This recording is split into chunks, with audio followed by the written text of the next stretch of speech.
Okay, so we're going to do some more JSON work in Python. I've got my class grades here, and I'm going to look at my main file. We're going to look at the update students function, which will enable me to change the grade.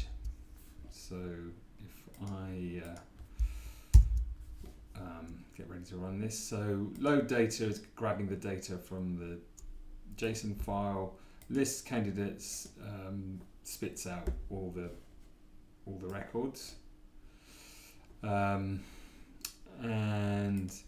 update students, what does that do? So it takes on two inputs. So it asks for their name and their grade, which casts into integer.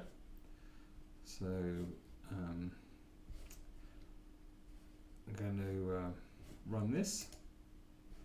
Whose grade do you want to change? And I'm going to pick, hold on. I'm going to list the candidates first. So we've got Alex is cheap. There isn't an 11 grade. So whose grade do I want to change? Alex. What is their new grade? 8. And now Alex has got an 8. It's updated the grades. So how does that work?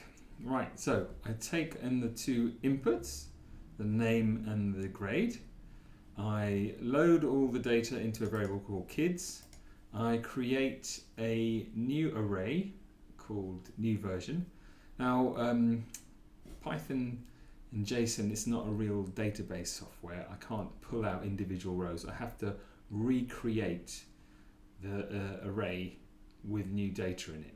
So for each row, if the name matches the name we're looking for, then make a new dictionary and add a name field with their name in it, and add a grade field with their new grade in it, and then stick that into the array. If they aren't the person we're looking for, then create a new dictionary and copy across the name and grade from the existing data and stick it into the array. And once you've done that, once you've gone through the entire list, either repeating it or adding the change in, write the whole thing back to the file using the dumps, JSON dumps, the new version, into the grades.json file. Write, this W stands for write. So write it all in there. Okay. So I'll just run that once more. Alex achieved an 8. Whose grade do I want to change? Let's choose Barney. And what is their new grade? 9. And then if we look here, Barney has achieved a 9.